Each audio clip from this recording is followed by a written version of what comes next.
Hey! Vsauce, Robert here. Where is your life? It's gone now because you've been binge watching all my videos, right? No? Okay.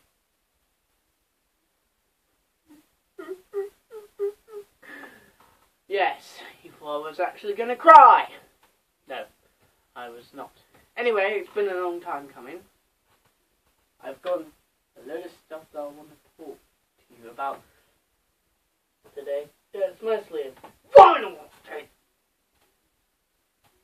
But it's also a DVD update and a magazine update and an update on one of my other videos that I made. So let's just cut to the chase, shall we? Yeah. This! I've always wanted a black DVD. It doesn't even have a sleeve. That's because this DVD came in another bag, another. I can actually show you the case. Yeah, that. Yeah, it's broke.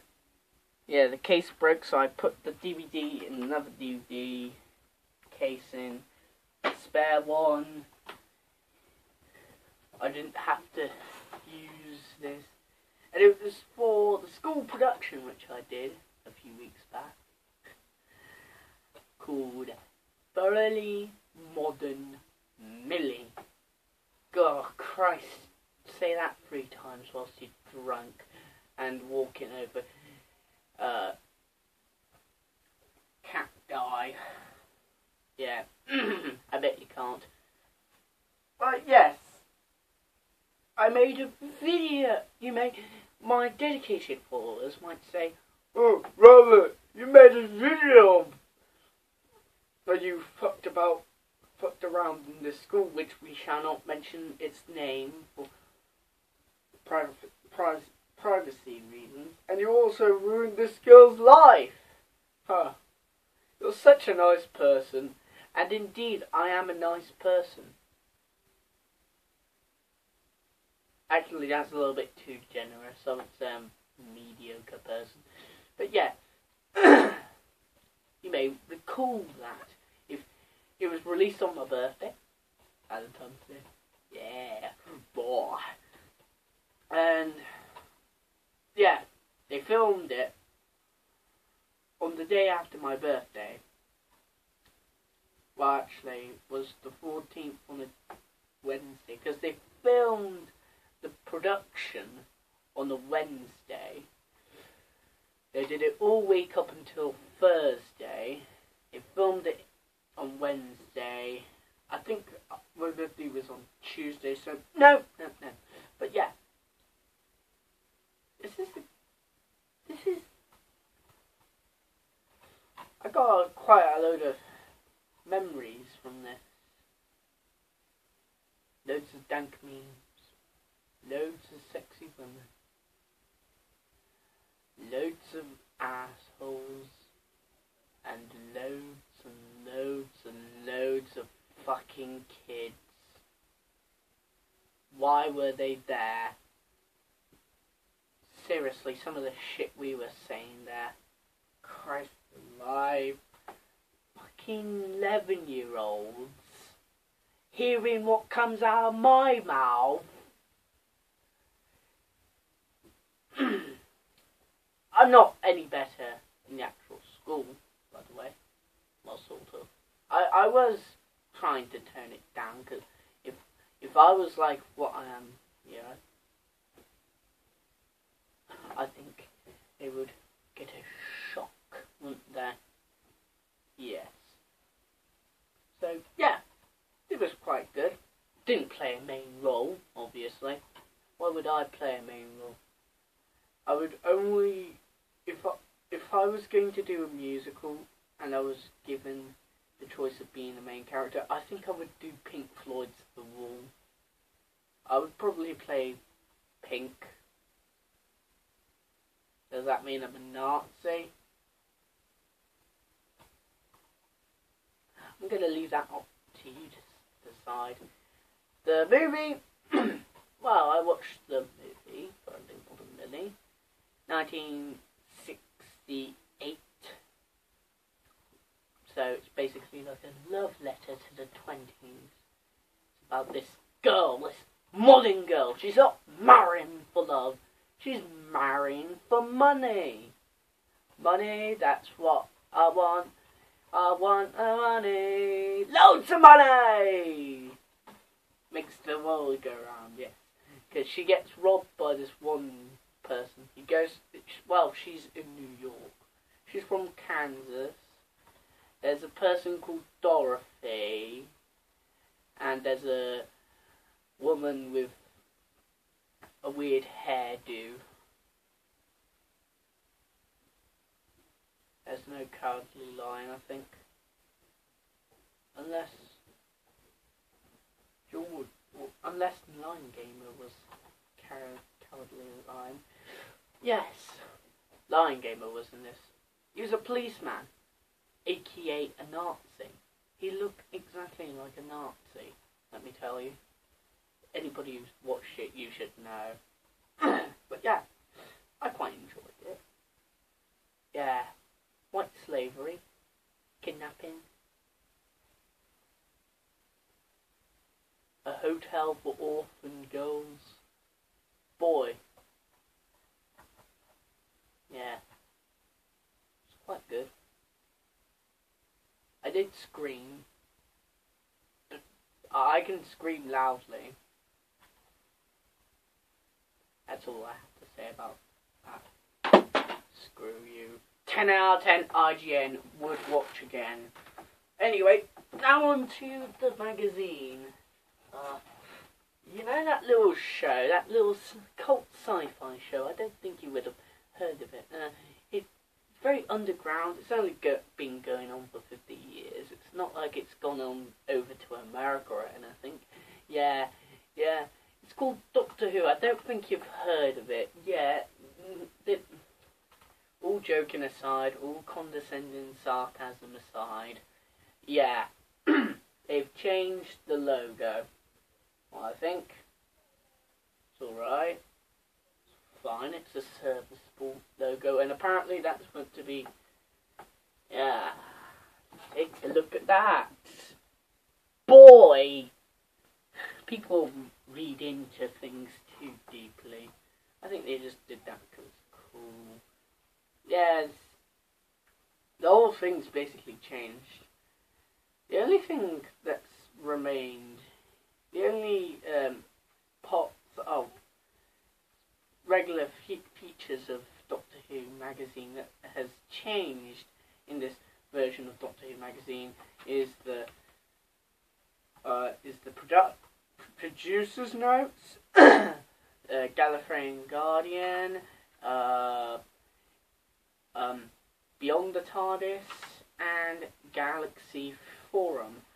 Oh, and also, I think that they kept fact and fiction, or fiction, I can't remember which, fact or fiction, or fact and fiction, I don't know.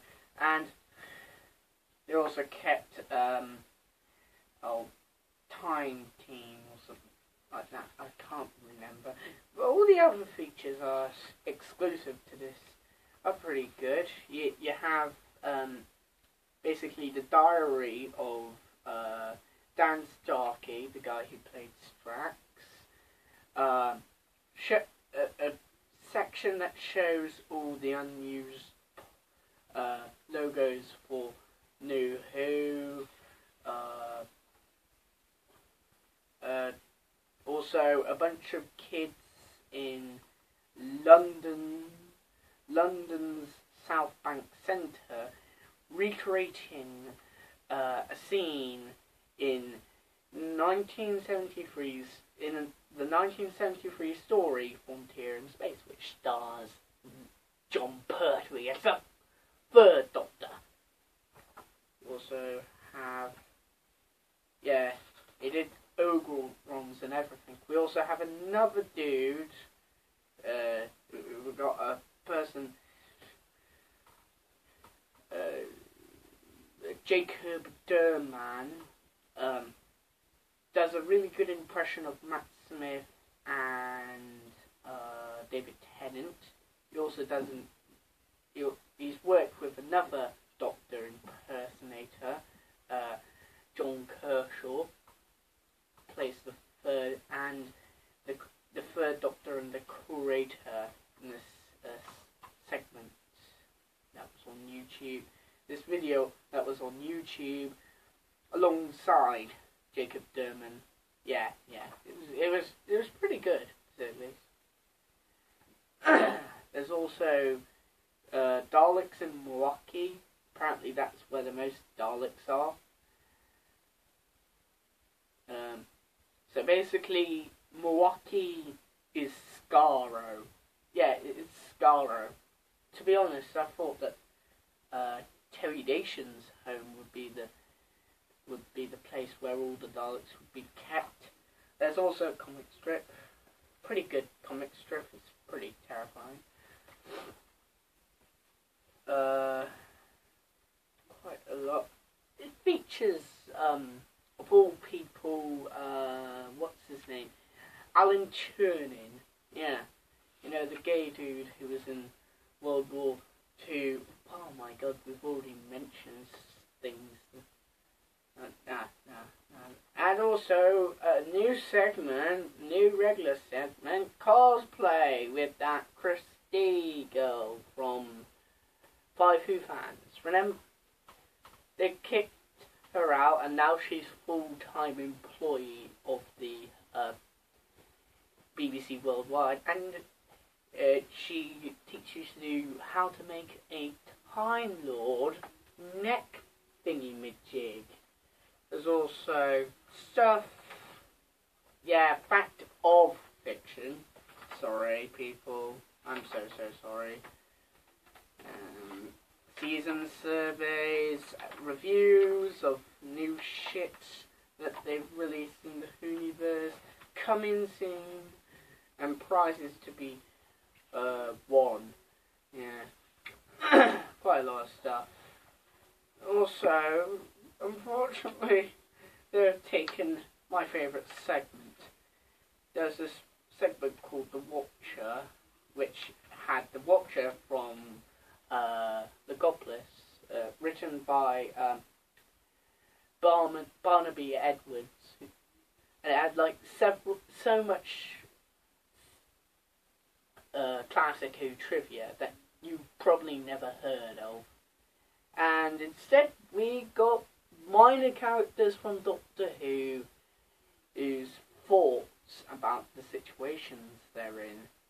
So yeah, I'm absolutely pissed off that they did that.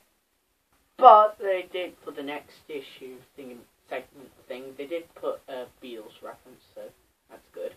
So yeah, it's a good issue. It's nice, it's flashy, but it's a bit different. Yeah, we have to get used.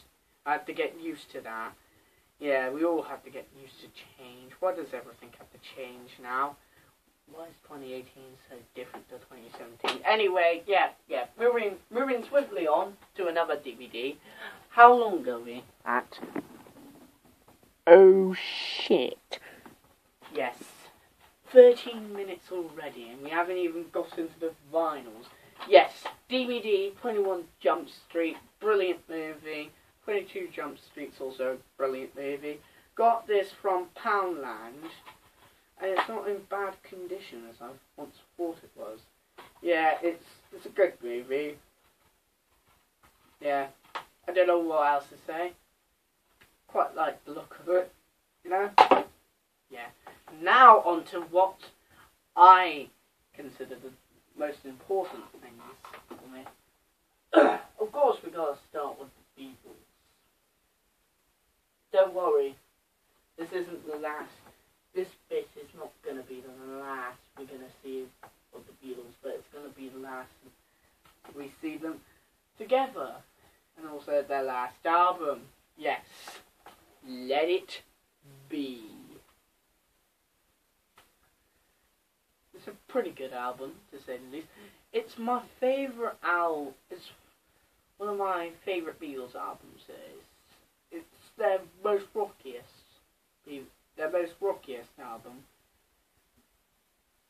And I think that works to its advantage. You got tracks like Two of Us, Dig a Pony, Across the Universe, I'm in Mine, Let It Be, One After 909, Long Winding Road, For You Blue, Get Back, and I Got a Feeling. I think I've just reread. I've Got a Feeling is actually the opening of side one. Sorry, folks. But yeah, those are the standouts. There's like 2 other tracks on there, but they're absolutely garbage. And they're nothing tracks. I don't like nothing tracks. I like tracks that are really fleshed out, and you can clearly hear that they're into it. There's also, I got it from the Agostini Beatles collection. So the leaflet is right over there.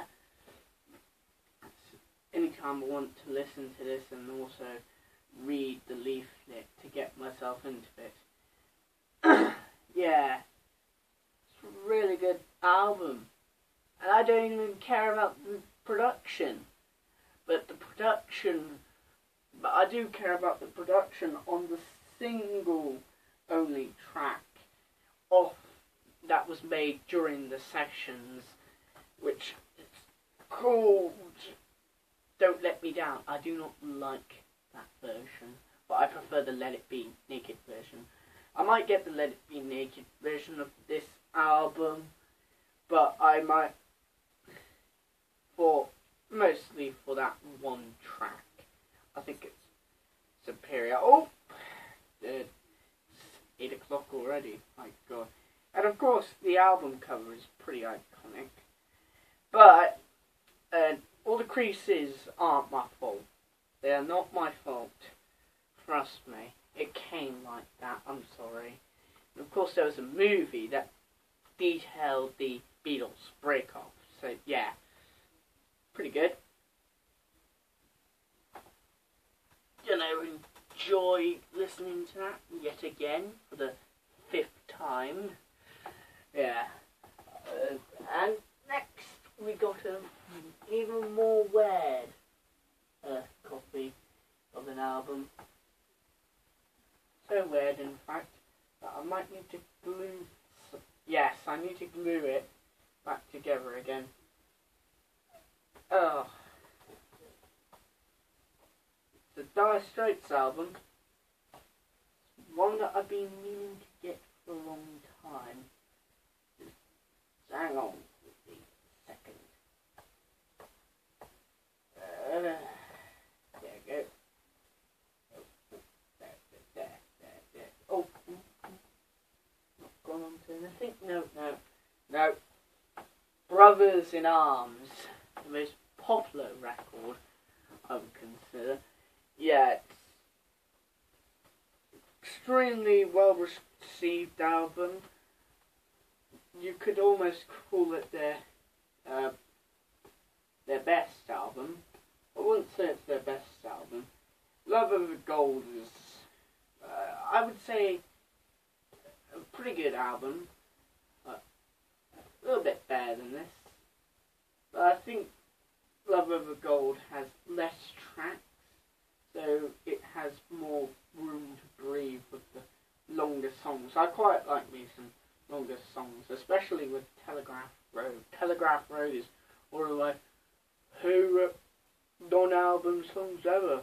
Long songs of an album.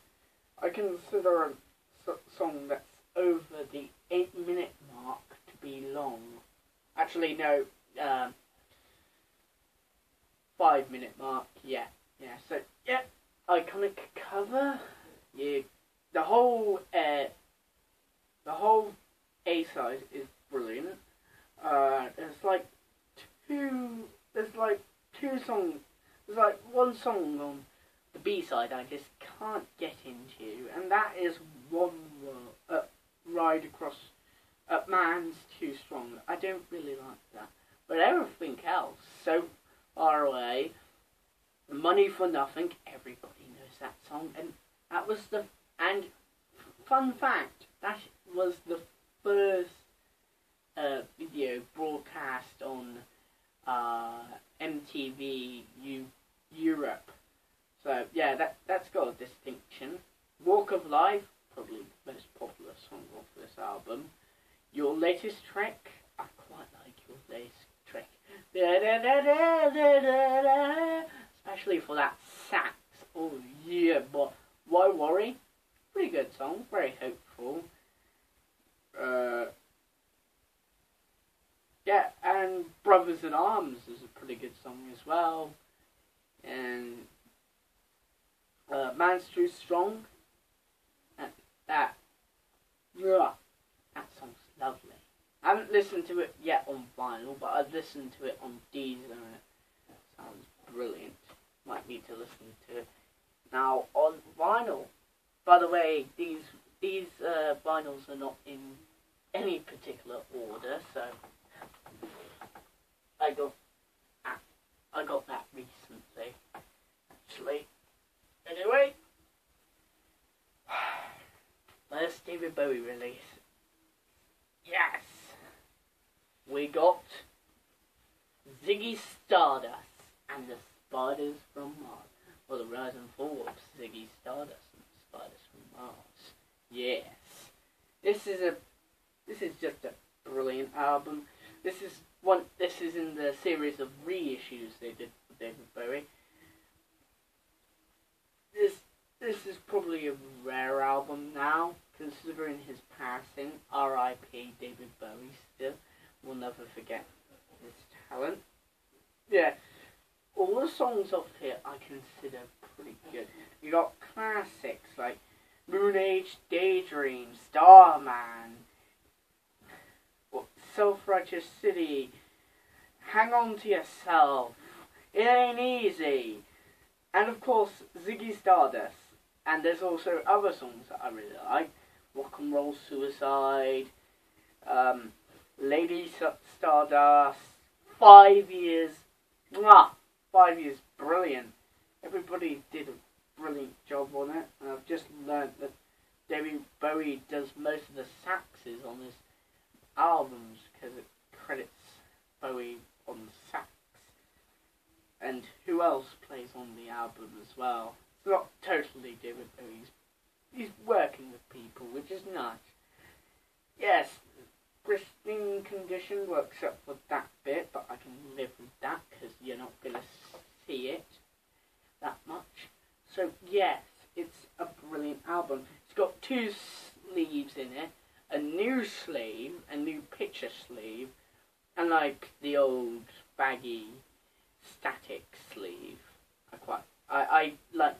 I put them together, so when I take the record out, I have the lyrics on it, because the picture sleeve has the lyrics on it, obviously, and the static sleeve is a little bit better to store this, and plus the photography on here, the lighting of the photography is absolutely wonderful. Look at that. That looks amazing. And of course the cover is really iconic. Most of the albums I have iconic covers that I already know before even getting the album. Like the 2 previously, I already knew those covers before getting the albums, before even getting my Deezer account. So yes, brilliant. I know. Why am I shouting? Well, not really shouting. So yeah, next up we go way into the 80s. We're back into the 80s. At the end of the decade, there were a bunch of rock stars who decided, you know what, let's make a band. And they made a band. And they made their first album. And they released it. And it was fucking good. Yeah! It was amazing. And that band is called The Traveling Wilburys. Yes. You got Roy Orbison, Jeff Lynne, Tom Petty, Bob Dylan, and Mr. George Harrison. I said we weren't done with the Beatles, and another solo Beatles record is going to come up. Though they're working with another band. This is so. Yeah, you got a little bit of a different taste. So yeah, they went by nicknames, obviously, and called themselves Wilbury Brothers. They're all Wilbury Brothers, and they're the last of the Wilburys tribe. And yeah, and there's like a whole backstory which is really entertaining. So you got side 1 and side 2. Both are brilliant. Most of the albums I have were classics. Most of the albums I showed you in this haul are classics. So yeah, you got the 2 tracks that everybody knows of this album, Handle with Care and At the End, and End of the Line. End of the Line, I'm probably going to try and get that played at a prom, or even if I go to a club, I would have that played as an end song club at the end of the night.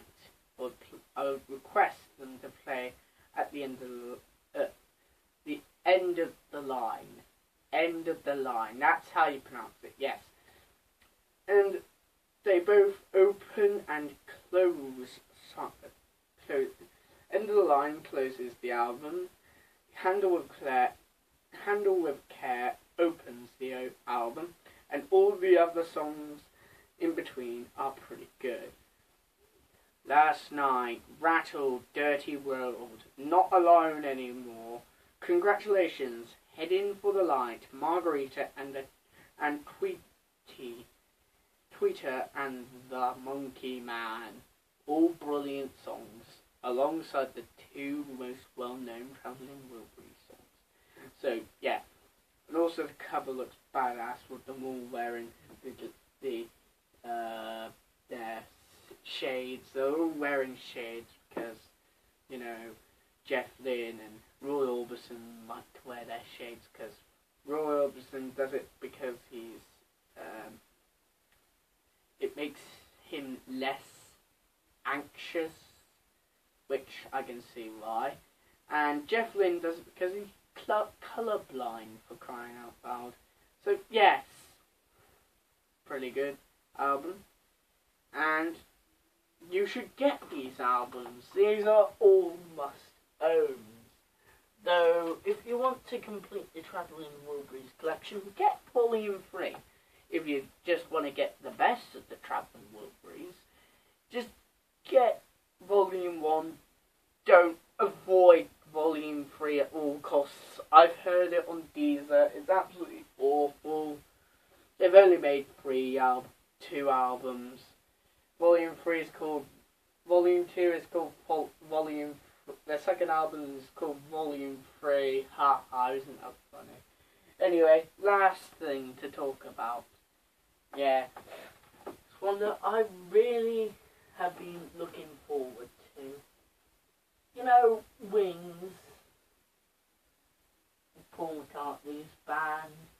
We've already talked about them here. And that I've recently gotten Band on the Run. I got their other famous album, Venus and Mars. This is a brilliant album. You need to get this. This is brilliant. Rock Show, Venus and Mars and Rock Show just worked well. Venus and Mars leads up into Rock Show, and then Rock Show explodes like Jesus. Oh my god! And I really like the live version. It's a perfect concert opener Venus and Mars and Rock Show. Venus and Mars like gets people hyped up for what's coming up next, and then you get Rock Show and it like completely blows their mind. And like the Wings Over the America album had like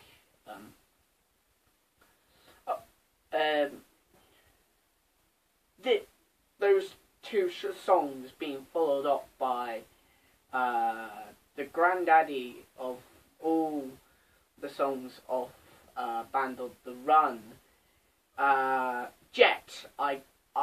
That's the song that I hear all the time on the radio. I've heard it on Radio 2 like more than 2 times, like 3.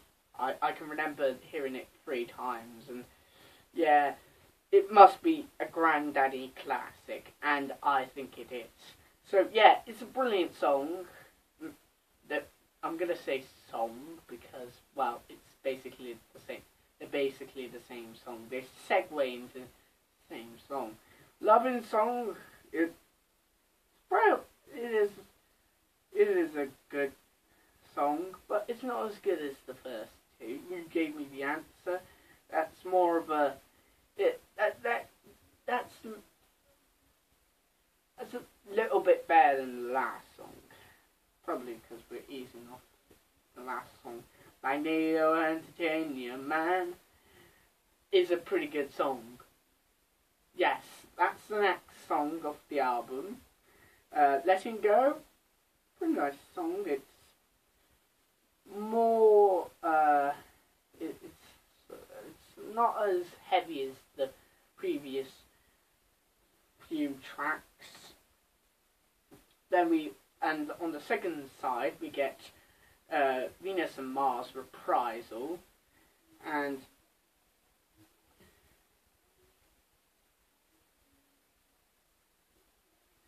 yes, it is a pretty good reprisal, adding more onto the song instead of like putting less onto the song, which reprisals do. They always shorten the song, but this makes it longer, which is alright. Yeah, Spirits of Ancient Egypt. That song, mostly this song has nothing to do with ancient Egypt or its spirits. It mostly has to do with, and it's not made by, Paul's not singing it, by the way. Yeah, this is completely Wings. Band on the Run was definitely Paul McCartney and Wings. You did get a few moments where Wings did, where like Denny Lane sang a few lines, but most of the time you got Paul singing most of the songs, especially yeah.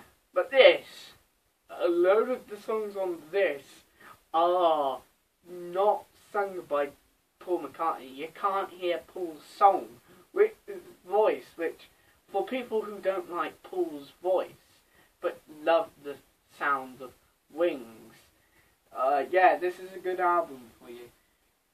And I'm sure this came out after Band on the Run, I think. Yeah. Medicine Jar, it's a nice rocker, it is. Then Call Me Back Again, that's also a good song as well. And Listen to What the Man Says, which everybody knows, don't they? We all know that. Come on, don't lie to yourself. You've heard that song before. That's cool. And Paul has said that the song is basically a very hopeful song, a very, like, yes, we can do this, with love we can save the world, and yeah, I can't blame him for that. And we also get another song that like segues into another song with Treat Her Gently, Lonely Old People, which is a Paul piano ballad, and I would say it's the weakest song off there.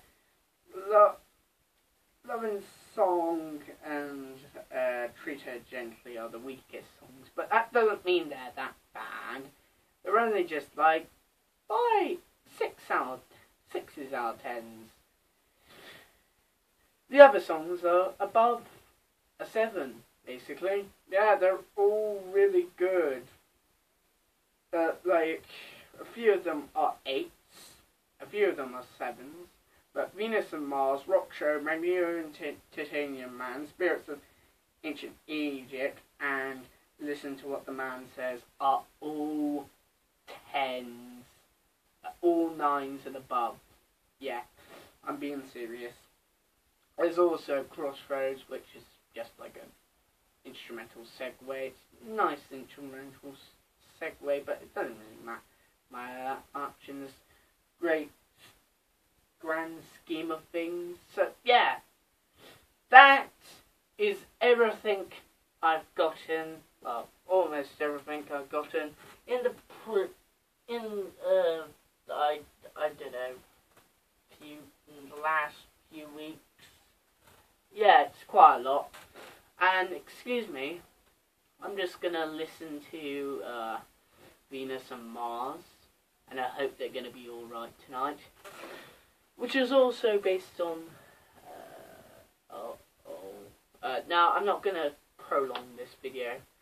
I know my viewers don't have the attention span of a goldfish. So I'll see you in the next one. Goodbye, you magnificent bastards. Yes, it's 36.